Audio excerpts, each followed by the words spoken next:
Bonjour et bienvenue pour ce nouveau page à page consacré au 7e numéro de la série Uncanny X-Men de Gail Simone et David Marquez. Il s'agit du deuxième chapitre du mini-crossover Red and Grey Malkin qui voit les séries X-Men et Uncanny X-Men se croiser pour la première fois depuis leur lancement pour ce mini-crossover. Seulement 4 parties et seulement 2 séries. Il y aura un autre crossover plus tard dans l'année chez Marvel, qui va associer quasiment toutes les séries en cours. Mais là, vous pouvez suivre ce crossover assez facilement et assez rapidement. La couverture est somptueuse, elle est signée David Marquez. Et nous allons tout de suite rentrer dans le vif du sujet. Vous avez certainement vu la vidéo consacrée à la première partie, elle est disponible sur Radio Comics, vous ne pouvez pas la rater. Les conversations téléphoniques continuent entre Cyclope en Alaska et Rogue, donc qui dirige l'autre équipe, qui elle de son côté est en Louisiane, si je ne me trompe pas. Donc les deux équipes vont devoir évidemment affronter une menace commune. Graphiquement, c'est toujours aussi élégant et toujours aussi chouette. C'est vraiment quelque chose qui est magnifique. C'est dessiné par David Marquez et Edgar Salazar.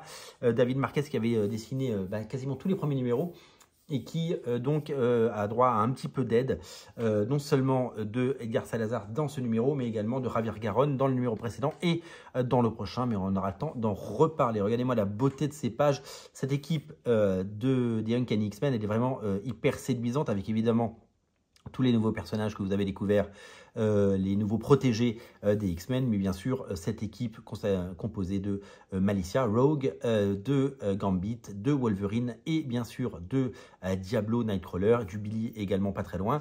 On va la voir, c'est tout simplement génial. Petite publicité pour Eddie Brock Carnage de Charles Soule et Jesus Sade, pardon. Là nous avons... Donc là, c'est Edgar Salazar, on reconnaît le dessin, c'est pas tout à fait le même. Legacy of Vader par Charles Soule et Luke Ross, une petite publicité.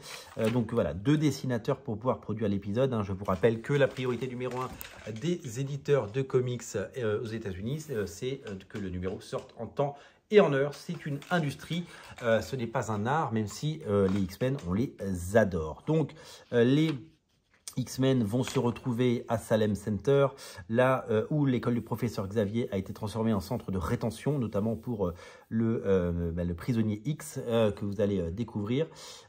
C'est tout simplement une sorte d'assaut sur, d'un raid sur Grey Malkin, Grey Malkin parce que c'est Grey Malkin Lane, c'est l'adresse de l'école pour jeunes surdoués du professeur Xavier. Et donc les X-Men vont devoir unir leurs forces pour délivrer ce qu'il y a à délivrer, notamment Jubilee qui s'est fait emprisonner et le Fauve qui, si je me souviens bien, s'est fait emprisonner dans l'autre équipe. Donc les 2 équipes pour le moment ne sont pas réunies. Petite publicité pour Black Panther, Ultimate Black Panther, épisode 13 par Brian Hill et Stefano Caselli.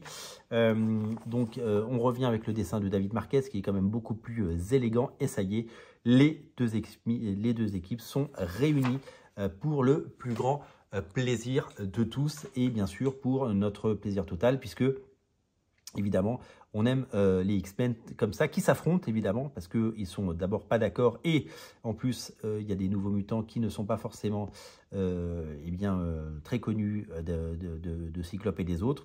Donc petite bagarre, mais tout beau crossover, c'est de la bagarre, mais regardez cette élégance de dessin. David Marquez, c'est vraiment un dessinateur fabuleux, un peu de rédactionnel pour savoir ce qui va sortir. Magic 1, on en a parlé, on a fait un page à page, nouvelle série Deadpool Wolverine qui arrive. Évidemment pour surfer. Déjà une publicité pour l'épisode numéro 9, donc ce qui sera l'après, bien sûr. Ce sera dessiné par... ce sera scénarisé par Gail Simone, une couverture de David Marquez, et je crois avoir vu un preview, c'est un autre dessinateur encore, un 4e dessinateur qui va venir dessiner cela.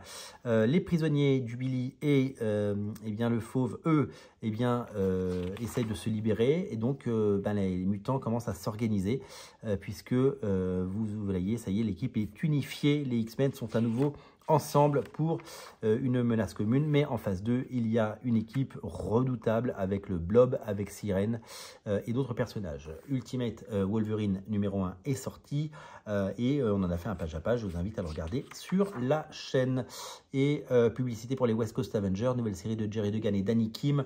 Danny Kim qui est un très très bon dessinateur qui vient de faire une mini-série sur Ghost Rider que je vous recommande en 100% chez Panini Comics. Le courrier des lecteurs, bien entendu, et la suite, le teaser des deux séries à suivre, X-Men numéro 9 et Uncanny X-Men numéro 8 pour les deux dernières parties de ce crossover. À la fin, une petite publicité pour des Lego Star Wars.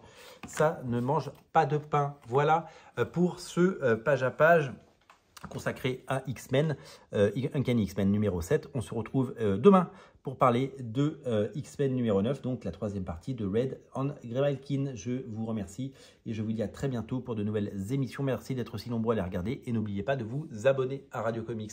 Je vous dis à très bientôt. Salut, à demain d'ailleurs.